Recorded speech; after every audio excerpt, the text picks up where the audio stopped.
Praise the Lord. இன்று காலை தியானத்திற்காக நம்ம பார்க்க போற வசனம் யாத்ராகமம் 16ஆம் அதிகாரம் 26ஆம் வசனம்.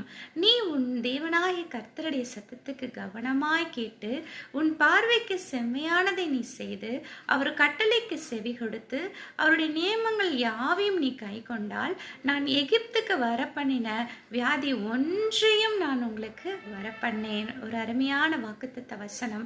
நம்ம என்ன செஞ்சா நம்மளுக்கு வாதை வராது அப்படி நம்ம பார்த்தோம்னா, நீ உன் தேவனாகிய கர்த்தரின் சத்தத்துக்கு கவனமாய் செவி கொடுத்து ஆண்டவருடைய சத்தத்துக்கு நம்ம கவனமாய் செவி கொடுத்தோமானால் நம்முடைய நம்ம வீட்லேயும் சரி நமக்கும் சரி எந்த வியாதியும் வராது.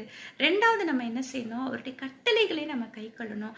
ஆண்டவர் நமக்கு என்னென்ன கட்டளை கொடுத்திருக்கிறாரோ அந்த 10 கட்டளையும் ஆண்டவருக்கு உண்மையாய் நம்ம கடைபிடித்தோமானால் எகிப்துக்கு வர பண்ணின ஒரு வியாதியும் ஆண்டவர் என்ன பண்ணாரு, நமக்கு வர பண்ணார்.